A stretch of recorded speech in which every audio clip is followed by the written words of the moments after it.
Hello, hello, hello, everyone. Welcome to today's the first of the year, Mike Lead Aspires session. I am Mary Cheney. I am the CEO of Minorities in Cybersecurity. I had to deal with the YouTube there. We are out there. We're streaming this on YouTube. So if you have any questions when you're out on there on YouTube, you can definitely type it in the chat, and I'll answer any questions. But today is just a literally a conversation with me. I don't have any quote unquote prepared remarks, more so than just a conversation about Mike, the state of Mike and Mike talent, and essentially, talk about the conference a little bit and what I'm seeing out there as it relates to the cybersecurity space thus far and what we've been doing, what we've been up to. So, just to give a background of everything that minorities in cybersecurity is in my talent solution, I will go back to go forward. This may be a repeat of those for those that actually follow our organization, but I wouldn't be the CEO if I didn't tell you why, right? To give you my why. So again, Mary Cheney. I started Minorities in Cybersecurity in 2019. We are in our fifth year of existence. Minorities in Cybersecurity at its core is a leadership development organization. So we have programs that we are preparing individuals to enter into the cyber space or actually, I apologize for that. Hold on.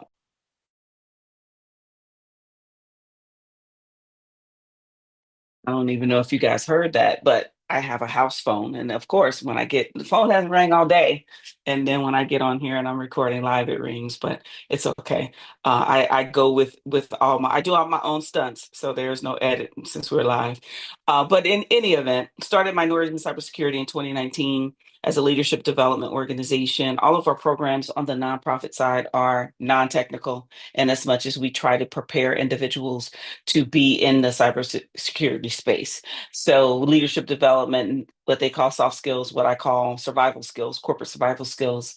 That's what we're founded to do. I did this. I founded Minorities in Cybersecurity after about 40, 30. I'm not going to be 40. No, it can't be 40 plus years, 30 plus years in information security, privacy, risk management. I am, as you could tell by the all the act the letters behind my name, Esquire, meaning I am an attorney. I'm a CISSP and a CIPP in the United States. So for those that don't know what that stands for, Esquire stands for attorney. CISSP is the Certified Information Security Professional Certification, and then CIPP is the Certified Information Privacy Professional Certification. Slash US means in the United States. But all that being said, started minorities in cybersecurity after the 30 plus years of experience, simply because I saw that oftentimes in my executive career, I was the only person in the room that looked like me. So if we go back, I am an attorney. I'm a former special agent for the FBI, but I actually entered into corporate America around 2012, and I entered into my professional capacity as an executive. So a lot of you that are growing your career right now, I didn't have that. I cut my teeth at the FBI. And then after that, it became, into corporate America as an executive. I spent time at GE Capital, spent time at Johnson and Johnson, spent time at Comcast, spent time at Esperion Therapeutics, which is a small therapeutic organization, doing information security. Really, I never did get on the legal side of things. I was a practitioner. I was the director of incident response for GE Capital. I was the director of the Security Operations Center for J&J. I was a senior director in the global CISO's office when I was at Comcast, and at Esperion Therapeutics, I was the director of information security and privacy. And so throughout my career, again, I was the only person that looked like me in those spaces. And my thought process was, well, if we want more executives, if we want to create more minority executives, we need to teach them how to be executives earlier on in their career. You get plenty of leadership training when you're already a leader. And you guys, I know you guys out there on YouTube and right here that are live with me. You've had managers that you just couldn't figure out why they get the job that they have, and so I felt that I saw that the conversations were always about how do we get more minorities in the space. It's cybersecurity. There's still over 400,000 open job openings out there. And it becomes, how do you now matriculate in the profession? Even as hard as it is to break in, how do you build a career? And so minorities in cybersecurity is meant to go along with you on that journey. So our organization is broken down into four groups. We have our aspirers, which are what these sessions are. Our aspirers are those that are looking to get into the cybersecurity space, trying to figure it out, right? And so the aspirers sessions, these sessions are meant to be um, conversations with those that are in the profession, that are professionals, that give you pointers, tips, tricks, what they've gone through, how their origin story, how they got into cybersecurity, or how they got into the profession. We do have coaches and within minorities in cybersecurity that have come on and visited us talking about that. And so it's not just cybersecurity folks that come on to this particular session, but it's those that are giving you professional guidance and support. And then we have our Mike lead builders, who are those that are entry level to about 5 years or so, just entered into the space and looking to figure out how they build out a career. We did a survey a few years ago where the builders category were the ones that felt like they got stuck, right? So they were in their career and they're traveling on and they're getting promotions or getting work, but they don't really know. They always felt when there was time to do something else, they were starting over, not really understanding how to map out that career.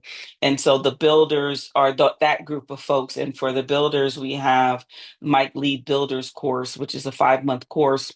Um, it takes place on Saturdays. It's a 3-hour course, and we take individuals through, how they're essentially going to build out their overall career.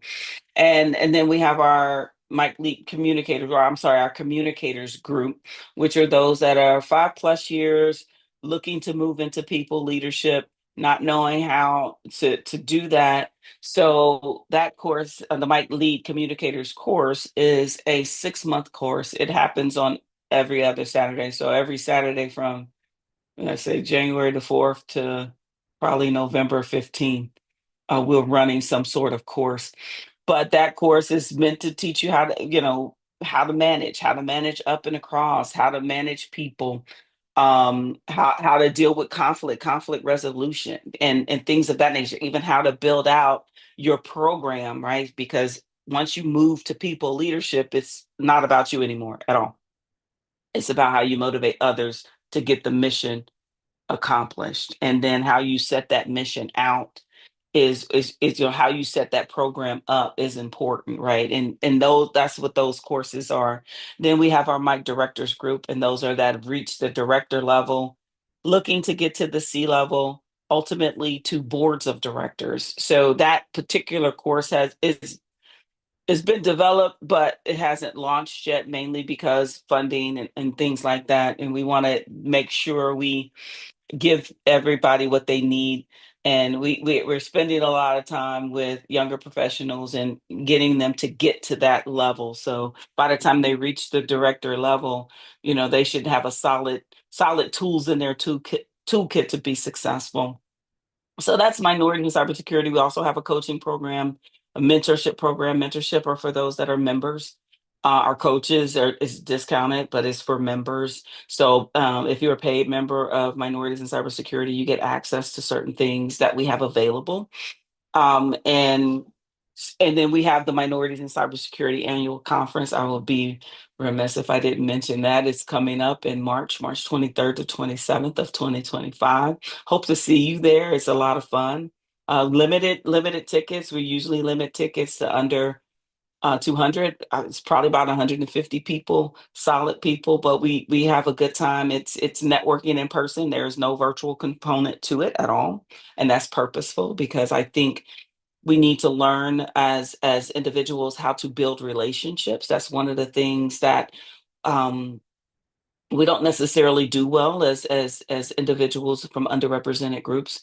We don't really know how to build relationships, and that comes in person. You can't build a relationship. I mean, you can follow people and do all of that, but it's something different when you're able to meet with someone and shake their hand and actually tell them your story. And even if you're new to the industry, you're trying to break into the industry, or you're a seasoned vet, we have those. So we have everybody from the beginning all the way to executive folks at our conference, and we are all the same, right? There is no titles on the badges. This is all purposeful. Miss Mary's purposeful and all the things that she does.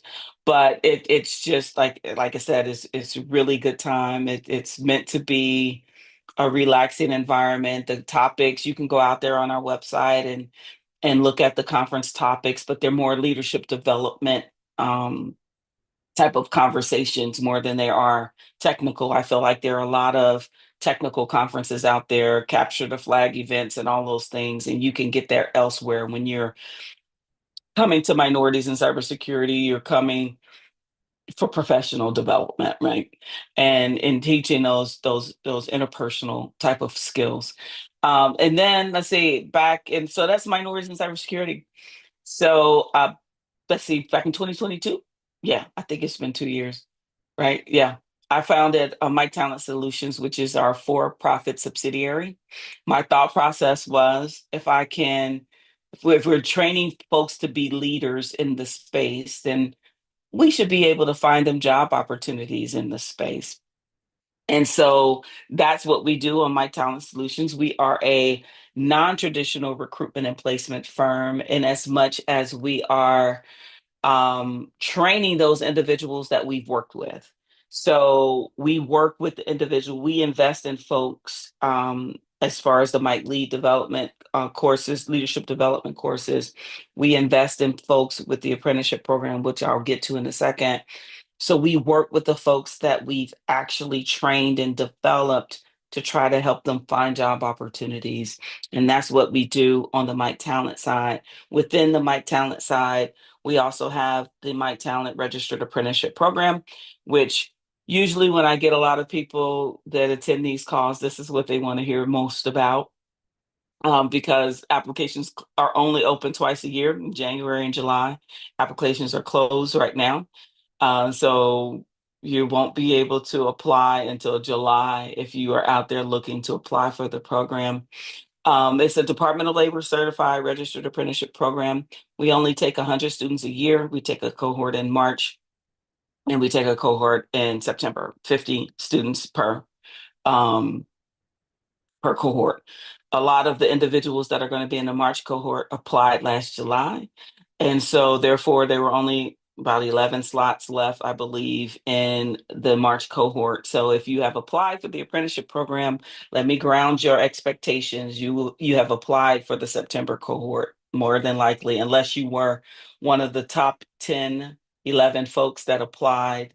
Um, when January 1st hit. And we had a lot of people apply on January 1st, just so you know that. And so, but the registered apprenticeship program itself, it's a 12-month long program. You follow a curriculum that's been developed by Miss Mary and through our learning management system, and we teach you how to teach you about cybersecurity, right? It's a fundamentals type of course where we branch off into different things, different areas. We don't go really deep into what it means to be a pen tester, but we do touch on that as it relates to this cybersecurity framework, because we not only have the curriculum, but we actually have monthly meetings where we go over and talk about the NIST cybersecurity framework as well. Those lectures are mandatory. So the way the program really looks, it's meant to be a 12-month program that you're working at the same time as you're learning. Unfortunately, we haven't, to my dismay, been able to place as many people as I would like. We do still have our two wonderful apprentices at Bloomberg. They will be they're Bloomberg wanted 2 years, so they'll be at Bloomberg for 2 years. They started in April of last year. So we have some successes. We had a few job opportunities that came and went, and there's a couple more that just hit my desk this week. So we're just working. Myself and the team are working diligently to try to find those opportunities and look for non-traditional ways to get you guys into the profession. So that is Mike and Mike Talent on a nutshell. I took up almost 20 minutes going through all of that. So I see I have some folks out there on YouTube and I have some folks here. So burning questions, anything under the sun that tickles your fancy that you want to ask and get an answer out of me. Let's go. Who has it? Who wants to first go at it? Who has the first question? I was told I'm supposed to wait like a minute before I actually continue my discussion. So because you guys are introverts, that's what I was told. So, but I don't like um I don't like quiet spaces. Okay, so we have our first question. Does the program prepare you for a certification like the CEH? There are opportunities within our LMS to take certifications. I personally am not a big certification person. I think a certified ethical hacker certification is useless if you don't know how to defend a network. So we go back, right? So, and there are foundational principles to understand about what it means to be an ethical hacker. And if you don't know how to defend a network, you're not going to know how to penetrate a network. And so I back out of that, and I let people decide based on their interest level. But foundationally speaking, I think a lot of you out there that are pursuing careers in cybersecurity pick one thing without really understanding what it means. Right. And so I always get, oh, I want to be a hacker, ethical hacker. I want to be a pen tester. Do you know how to write? You're not just going to be behind the computer. You're going to have to be able to write up a report if you didn't know that. And so these are the types of the things that you guys don't know because you see the sexy stuff, right? You see it out there and you think that, see it on TV and this is what it's going to be, but that's not reality. So our program is designed to give you that dose of reality. We've had people to prepare and pass some of the Security Plus stuff. We've had partnerships with or other educational institutions like well, I'm not going to say it. We have access to certain other training by certain other organizations, which come to us, certifications and things like that. We have a partnership with Black Hills. We have another partnership. We have a couple of other vendors that we actually work with that are helping us that we have access to certain additional training for you guys, but essentially we're not preparing you to take a cert. This is not a boot camp because this is a marathon because if you've been trying to break into cybersecurity, you know it's not easy. And so a lot of people will promise you, and this is not what I will ever promise you. A lot of people will promise you if you take this boot camp and you get the certification, you'll get a job in cybersecurity. No, you will not. Right. The answer to my question is well, the answer to the question as far as what we're doing here is we're trying to create professionals, right? And understand exactly foundationally what it means and what it looks like. We go through identity access management, which is something that is a cybersecurity role. We go through SOC related roles. We go through risk management. We go through a lot of different things, BCDR, just backups. There are so many different areas in cybersecurity. Everybody thinks they want to be one thing, but we expose you to everything. That makes sense. Hopefully that answer your question. Okay. The reason I asked is because when I apply for cybersecurity jobs, the CEH shows up as a required cert or GIAC certs that are really expensive. Yeah, yeah, yeah, yeah. They are all very expensive, right? And I'm gonna tell you what's wrong with the cybersecurity profession, and I consider myself to be a disruptor in this space because I've hired people straight out of college with absolutely no experience. And what I know and what most hiring managers know is that we have to train individuals to be what we want them to do because the mission of the company is different. Your your banking, like just take the organizations I work for, GE Capital. The way GE Capital did things is completely different than the way J&J did things, or completely different from the way um, Comcast did things, and it actually has to do with the functional business role. So most hiring managers understand there's some training that has to be necessary. Now, if you're looking for an entry-level cybersecurity role that says that you have to have a particular certification and you understand the words. Now I'm putting my lawyer hat on. Is it required? Quote unquote, is it saying under required, or is it's optional, meaning it's suggested, or this is something that they would like to have you, and those words mean stuff when you're reading job descriptions. And never ever let a particular job description, if you don't have the cert, prevent you from applying for the job. The same thing can happen, that you won't get the job. But again, if you never actually apply, you never really know. And yes, you're absolutely right, those certifications are expensive, so you have to be mindful when you're pursuing something, what they mean and what that means to your career. And that's the professional side of things, right? When you're mapping out your career, what is it that you want to do? And if the hacking thing is something that you want to do, or if cloud security is something that you want to do, or if network security is what you want to do, I have a strong networking background.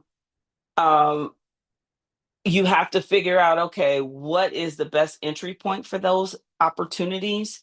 And then what do I need to know? Identity access management, pens, all the things that are related to cybersecurity. You have to figure it out. You can't chase it. You have to understand it, if that makes sense, right? Because you can spend thousands of dollars pursuing certifications that have absolutely nothing to do with your first job role, right? And it's similarly put, those individuals that are in our apprenticeship program, a lot of those individuals are transitioning professionals, meaning they have a 4-year degree. It's just not in cybersecurity, but they have transferable skills to be able to apply, to be able to be successful in a cybersecurity career. I have nurses in our cohorts. I tell them, hey, you'll be awesome as it relates to healthcare and cybersecurity, right? So you're using your knowledge, your business knowledge, to be able to apply. I mean, we have folks from I'm sorry, real estate agents and things like that. That's a sales job. I mean, some of there's cybersecurity sales. So there are things that are transferable in this space. You just have to figure it out. You just can't, you know, read something, or someone watch something, a blog or something like that, or a podcast or whatever, and say, this is what I want to do. You have to understand what you want to do and how that relates to where you want to go. Let's say, do you need a degree in order to be successful or have a decent amount of opportunities? And it goes back and forth, right? For those, because I used to teach at the University of Cincinnati, college students in cybersecurity, and they were like, oh, well, it seems like the degree is being discounted for certifications. And then and it's like they get out of college and haven't amassed all of this debt out of college, and now they're trying to invest in pursuing these particular certifications. And then you see other organizations that are hiring that are taking away the 4-year degree requirement altogether, and your experience. What I will tell you from my experience, I never hired for a certification, and I tried my best, depending upon the job role, to remove the 4-year degree requirement, because you can't. I hired for passion. Right, I hired individuals that seemed to be passionate about the space, and they wanted to be there in the space, not individuals just looking for, oh, it's something that I want to do because I heard you can make a lot of money in it. That's not passion. Right. And so, no, you don't necessarily need a degree to be successful. And it's not, but I mean, you have to again understand what it is that you want, and pursue those things that you say you want, and stay with it. Don't be deterred, or don't get distracted by other shiny objects that said, "Oh, you should do this or you should do that." Okay. Oh, we got some. Let's see. Why would you say it is the percentage of minority? What would you say is the percentage of minorities in the cybersecurity field? Okay, so percentage wise, as it relates to, I'm assuming minorities, you mean people of color? I'm gonna take that. And you want entry level or you want executive level? Because if you get to where I was, it was about 4% of minority exec that made it to the executive level. I would say you see some metrics out there that say it's about 23, 24%, but that all includes women as well. So it all depends on how you're defining minority. And of course, you get the lawyer in me. Those words matter, right? Because some of these, when you're looking at some of this stuff, as far as percentages, you need to be mindful of how they are defining that percentage, because you can see some surveys that will tell you that it hasn't changed much. And so some surveys will say it's somewhere between 24, 25% of minorities in the space. But if you read, which I'm a big proponent of reading, how they're defining it, they'll say, oh, well, we're defining this as someone that spends 10% of their time in cybersecurity. Well, that's not fair. If you don't spend over 50% of your time in cybersecurity, how can you be included in this definition of what you're working in cybersecurity? I spend 10% of my time in marketing, but I wouldn't consider myself a marketing executive. I market because, so again, I spend 10% of my time in doing bills for my family. Do I consider myself an accountant or a finance professional? No. So you have to be mindful. I think my personal opinion when it comes to minorities, and we will include women in this category, it's hovering between about 17, 18%. I mean, if you look at it, all depends on who survey you're looking at. But when you get out there and you actually, one of the things that individuals feel is that there are not a lot of people, or minorities, black and brown people, or people underrepresented group, LGBTQ, in the space. That's not what you get here. That's all we are. Right. And there are individuals in this space that you may not know exist, just because we're spread out.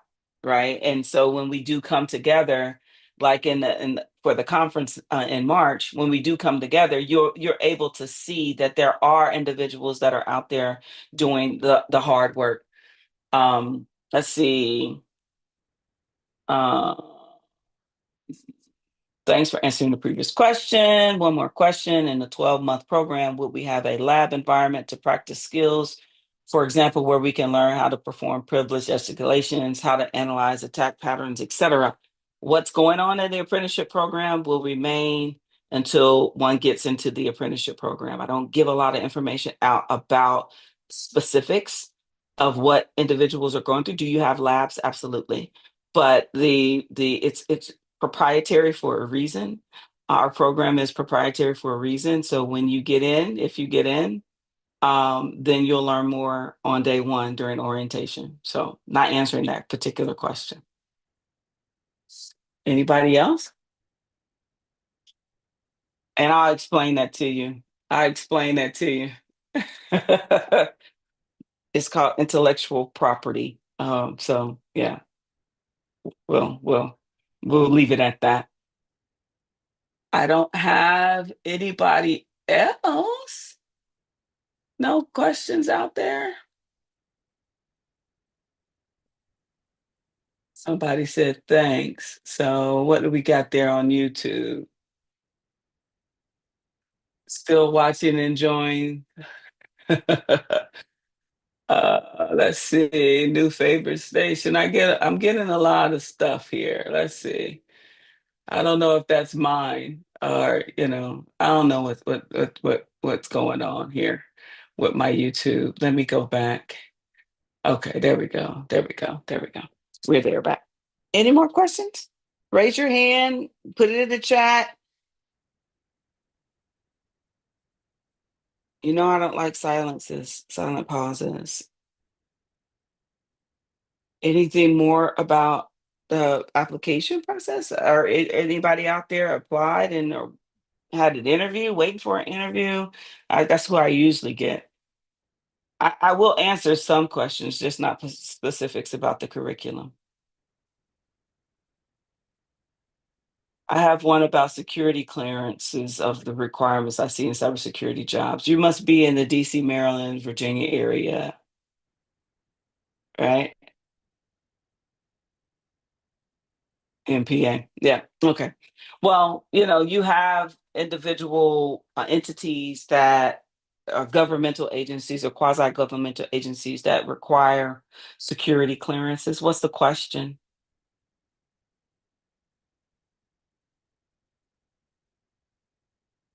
Ah, okay.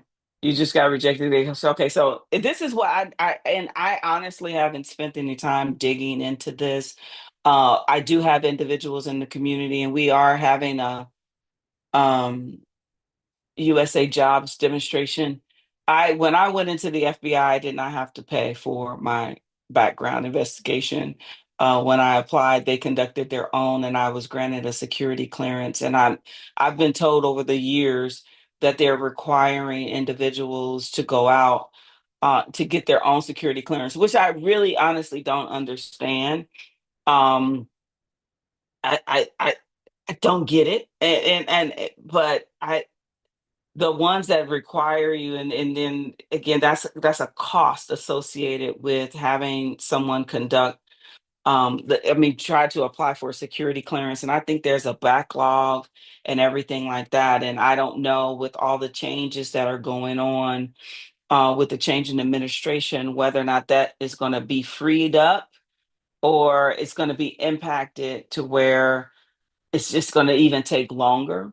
I don't even know how much it costs. I would have to go and ask one of my folks that are in the government space how much it would even cost to get a security clearance because usually what again, the way of course we're talking 30 years ago, right?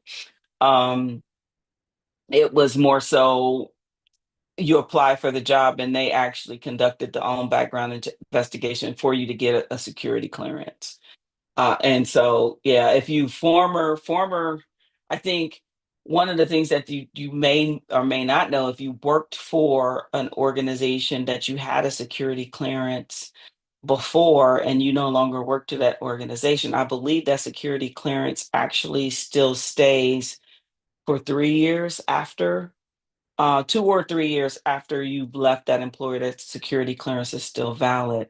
So if you've had one before, and you've been impacted or you no longer have that role but it's been less than 2 years, I would say you still can say you have that particular clearance for that particular time and then it becomes a renewal afterwards. But if you never had it, um, I, I don't even have an answer for you, and I'm so sorry.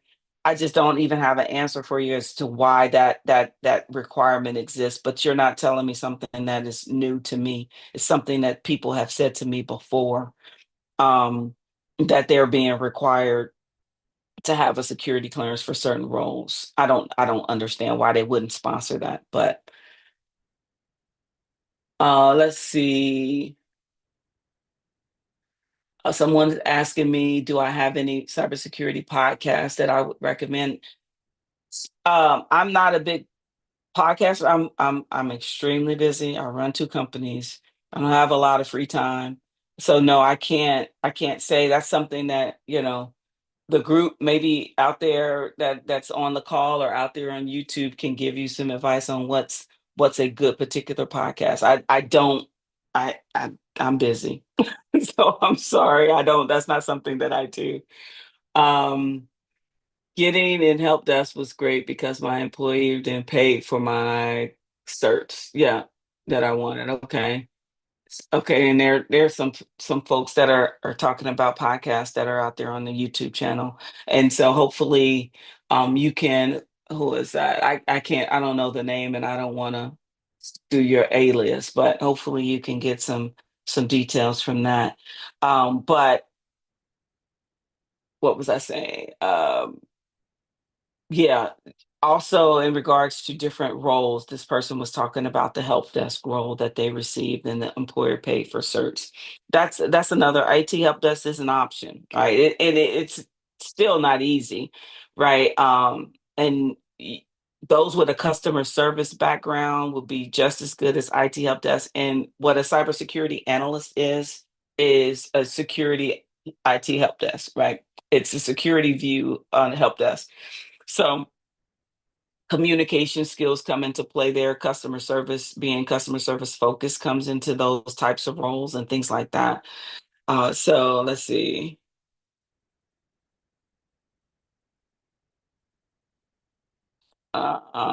Okay, he's talking about the security clearance. I'm willing to get a security clearance individually, but from what I know, it is usually done by the employer and paid for by the employer, and it's costly. But I have to recently started searching how I can go about obtaining a security clearance myself and cost lots of jobs I think I was qualified for, but laws were due to not having a security clearance. Yeah, well, I mean, honestly, security jobs don't require a security clearance unless it's government related, right? So, or quasi government or government contractor. Your average job at Bank of America or any other corporate entity does not require you to have a security clearance. So it all depends on the job where you're hunting. And if you're hunting in that space, then yeah, you'll be required to have it. But that it's not required for most cybersecurity roles. Only government and quasi-government roles are security clearances required. So and then we talk about that, where to hunt for your entry level role, where to hunt is as just as important as who you're applying, where you're applying is important, right? As it relates to entry level stuff, right? And your larger organizations, healthcare, banks, um, those Fortune 500 type of entities, they are usually, and I say this with a grain of salt, usually able to they have a training system, right? So they can ingest someone from a boot camp, or they can ingest someone or hire someone from an apprenticeship program. And then they have their own training components in there. And so they're it's not new to them. I think corporations, as it relates to apprenticeships, it's I'm having to do a lot more education on how it works, right? Because cybersecurity is usually boot camps, right? And that's what I get. I get questions, oh, well, how long is the program? And when I say it's 12 months, and then they'll look at me and try to figure out, why is it 12 months? And I said, because we wanted to stick, right? Apprenticeships as it relates to cybersecurity, and at least the way we do it within Mike Talent, it's meant to be okay. You hire them, they're taking their studies, they're not only doing their studying and attending their monthly meetings, they also have a leadership development course. All of our apprentices have to take and pass the Mike Lee Builders course, right? And so we're again focused on creating professionals, holistic professionals, not just technologists, and giving you guys those particular tools in your toolkit earlier in your career will allow you to have more sustainable career path and patterns. So understand that organizations that are larger, they have, when you're hunting for that role wherever you are, don't discount the large bank or even the small credit union or whatever. They actually have the need, and they actually can understand the thought process of hiring a junior level professional and training them up. As I pointed out, I had to train everybody from, whatever role I had, because you have to train them on what the organization is worried about, what the threats are. Each organization is different because who's threatening them are different, and what kind of data you have is different. And so, your priorities are different. Each organization has their own business priorities. And so how you actually manage your cybersecurity team depends upon, for lack of a better word, what defense you're running. I'm a football fan. My Ohio State Buckeyes just won national championship. OHIO. I just had to get that out. But all depends on what defense you're running, right? Are you running a man to man? Are you doing press coverage? Are you bringing down the safeties? What are you doing? And from a corporate perspective, that matters. A lot of blocking and tackling. I can do the analogy. I can keep going with the analogy. A lot of blocking and tackling is network security, right? But what's the best way? Are hackers or attackers still trying to get through that line? No, they're not. They're not trying to get through the line of scrimmage. They're hacking the human being, and letting someone click the button to let them in the system, and there's your Hail Mary, right? So again, you just have to understand that each organization is different. Historically, organizations were about pen testing and attacking, um brute force attacks, right? And getting in there just by, guessing passwords or whatever. That's not the easiest way. That's not the easiest way to make a company vulnerable. The easiest way is to tell them, or to insert yourself and then try to trick somebody into letting you in. I'll give you a perfect example. I get an email from someone pretending to be one of our apprentices and asking for payroll information. They wanted to send me their new payroll information. Now, this is what's called the beginnings of a business email compromise scheme, or this even that's part of it, right? But it's trying to tell me that they need to give me their new payroll information, and where should they go to input their new payroll information. That's a trigger, and that's an immediate spidey senses. And I responded to the message, and I responded with a LOL. Because I told him, I said, well, and this is what I actually said in the email. I said, LOL. I said, you might not want to try to trick the cybersecurity company, especially when the CEO is a former FBI agent. Good try, move on. And that's exactly what I said. Because again, you get this stuff, you're trying to, the easiest way, like I said, to get in is to try to trick me. And it gave Ralph, who's new to the space, and my assistant, caused a pause. But then I said, once I explained it to him, I was like, why in the world? Because they sent it to the contact us email address on our website. And I explained, I said, why in the world, if this person was working for us, would they send it to the contact us email? You would think that they would know the email of the proper person, or at least your email, right? So the easiest way is to hack the human brain. And I immediately,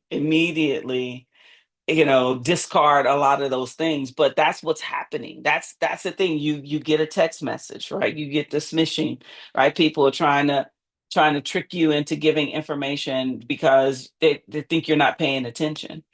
And that's what happens with organizations when breaches happen. Breaches happen mostly now because someone's not really paying attention, or someone let somebody in the door. They just open the door for them. And so there's not a lot of brute force attacks anymore. Um, And then, you have the risk in the cloud and everything like that. So understanding all of that stuff is part of the process on how you actually are going to penetrate a network, so to speak. That's all part of it, right? Um, let's see. Okay. That's not a question. There's no questions on there. So any other question? What we have about 14 minutes to go.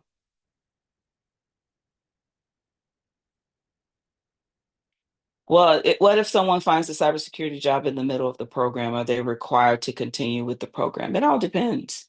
It all depends on what you want to do.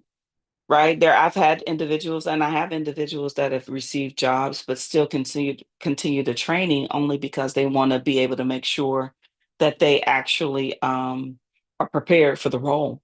Right, the LMS that we have could be of assistance, and then I've had apprentices that have received jobs, and I've talked to their employers, and then they actually became employer partners, and that apprentice is just doing their job, their day to day, but they're getting credit through the apprenticeship program. And then after that year, they'll be able to get their Department of Labor certification as a certified um, cybersecurity analyst. And that's a certification. That's something that they can take with them to other jobs. So it all depends. And all the jobs again are different. That we had security researcher role, we had a IAM, identity access management role, we had a vulnerability management role. We have something that hopefully is brewing in the risk category, third party risk. So it just varies the types of job roles that are come across my desk, and it's just something that we can handle because essentially we're training holistic professionals. We're not just taking one track. We're training you guys in general, making you generalists instead of um, forcing you down one particular path that you may or may not like.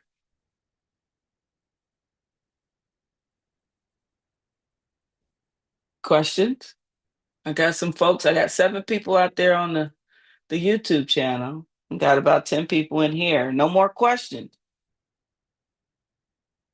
No.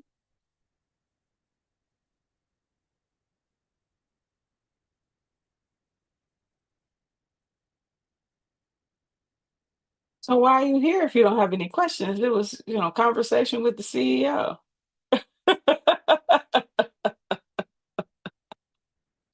You continue, Dave, if you want to continue to ask questions if nobody else has, they have to jump in. Conversation, it takes two, right? You know, I can put y'all all on screen and then what's gonna happen? It's Mary, stop. You joined for a reason, unless I've answered all of your questions. Is that it?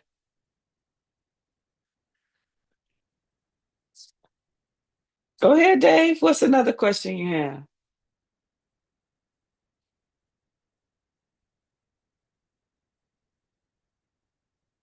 I see. I also see mention of lots of tools mentioned or security for security jobs like Qualys, Splunk, et cetera, to name a few. Yes, there are. Unfortunately, unfortunately, we're not doing this right, meaning that cybersecurity, information security profession is not doing this right. And employers are asking a lot for individuals that have no experience in the space. You an entry level role with 2 years of experience, and you have to have experience in Qualys. That doesn't sound like an entry level role. That sounds like a mid level or a junior level role, not an entry level role. Right? Entry level roles are roles that an employer understands that they're going to have to train. And what the way we've broken the pipeline, and I'm going to get on my soapbox for a minute here in regards to the cybersecurity information security profession itself and how we've broken our pipeline, our talent pipeline. And The issue is back when I was in, and it's happening again, and I'll share it with you again. But back 2012, thereabouts, we were outsourcing entry-level cybersecurity roles through MSSPs. So MSSP is a managed security service provider, and you have organizations that provide security services, that entry-level SOC role, that L1 role. They were outsourcing to MSSPs. Well, that entry level role, that SOC role, is foundational to understand cybersecurity for you get because it is security help desk. Your entry level L1 cybersecurity role is help desk for cybersecurity folks, right? And so the problem is we outsourced a lot of it, and it went out offshore. And so now, and you'll hear me rant and rave about this in the newsletter that comes out next week. Now we're asking entry level.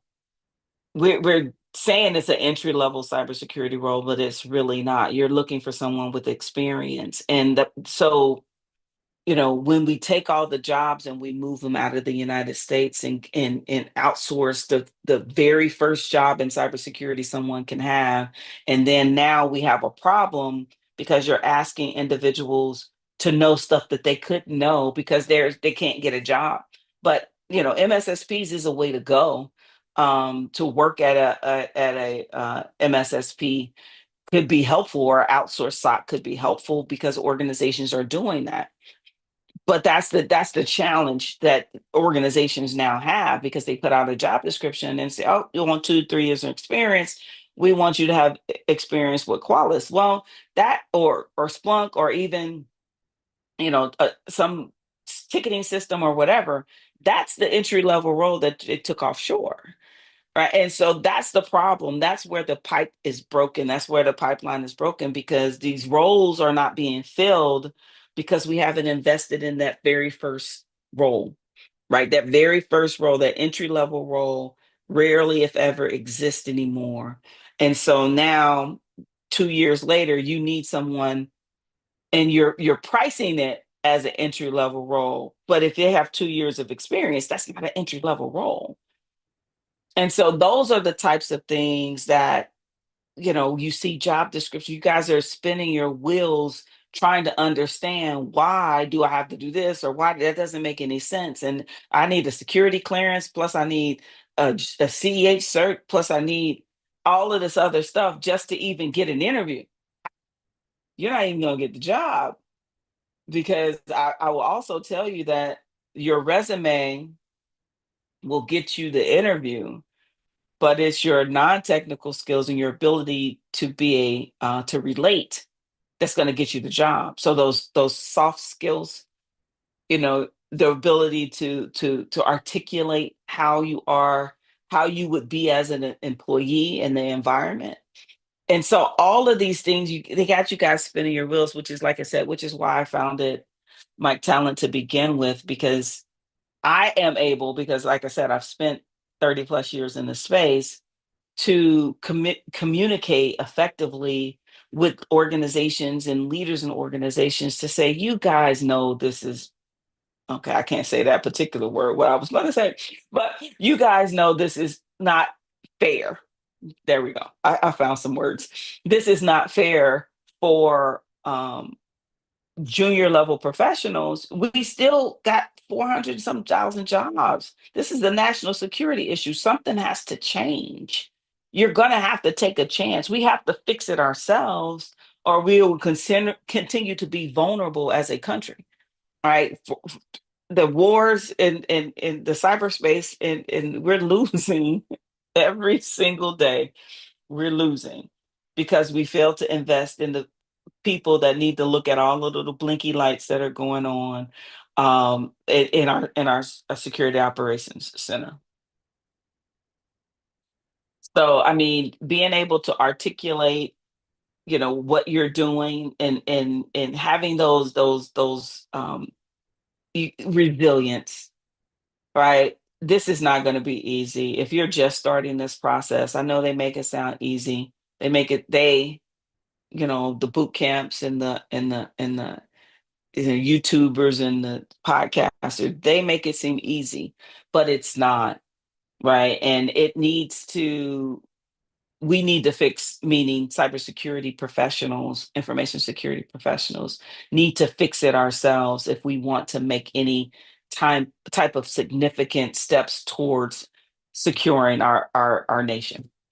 So let's see what I'm actually working at an MSP right now, and they gave me good exposure to virtualization, Hyper-V, VMware, firewalls. Yeah, yeah, yeah.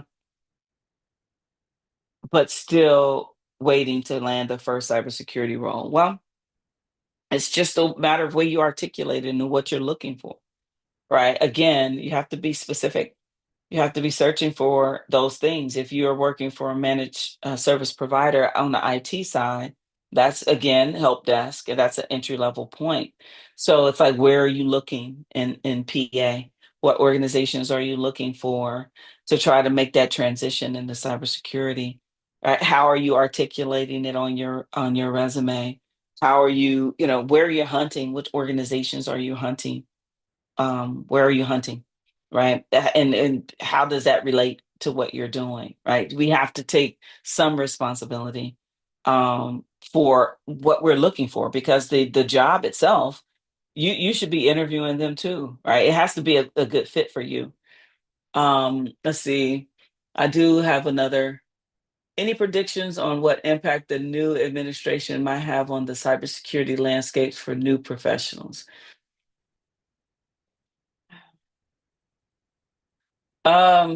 Predictions. No, I don't have any predictions. I think that there's a lot going on with the transition. I think there's a lot of things that um, the current administration may not understand about the vulnerabilities of our national security, with all of these open jobs out there. I don't.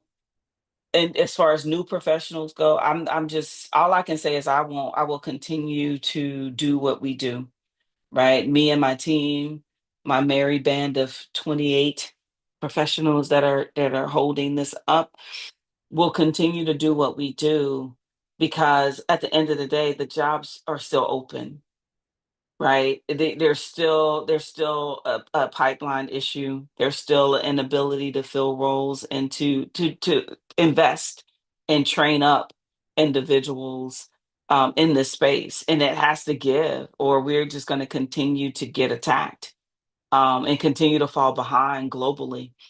And so for us as budding professionals, or for us as old heads like me, it hasn't changed. The mission hasn't changed, and I'm mission driven. The mission hasn't changed, which is we need more people in this space to close some of these jobs that are open, but we also need to develop and maintain that pipeline going forward. And I think I have one question. What pathway would you take if you were just entering into the cybersecurity field and trying to get your foot in the door? As I said, I'm a network person and been a network person since I graduated undergrad. So I have an information systems degree. I'm a network engineer by trade. If I would stay with what I love. I just rebuilt my whole home network. That's my jam, right? It wasn't because I wanted to. I suffered some damages, but that's where my jam is. That's what I love to do. I mean that I've been doing that since, oh goodness gracious, elementary school, I guess, right? Um, and I've always loved gadgets and widgets and engineering and putting things together or whatever. Eh, you have to decide what it is that's your jam. What do you love to do? Right? And once you find out what you love to do, figure out how to do that in cybersecurity. So what I'm doing and what you guys doing are completely different things. I would just stay in my jam, but you have to find out what that is. Okay. Well, We are now 1 minute past, and I appreciate you all for joining in this conversation. If you're out there on YouTube, or if you're here with me on Zoom, please make sure you like and subscribe to our channel. We have been trying to reach the monetization stage for a while, but you guys look at me but you don't subscribe to the channel. I need y'all to go out there and do that, get some folks to subscribe to the channel so we can create some passive income for Mike, so we can continue to do what we do. I think everything is great. Thank you guys so much for joining me. I did have a question about, please, when does the next class start? I don't know which class you're talking about. We have so many different programs and courses. The Might Lead Builders course has already started in January. Communicators course started in January. The next cohort of the apprentices starts February the 20th. That's our March cohort. As I said, if you're just applying, if you didn't apply on January 1st, you're not getting into the March cohort. So adjust your expectations. You'll be getting into September. And we had over 75 applicants. So if we fill up in September, it'll be March of next year. So ground your expectations on what you expect for the apprenticeship program. Hopefully that answered um, all of your questions. Thank you guys so much for joining me tonight. If you need anything else, just let me know. Have a good rest of your Friday.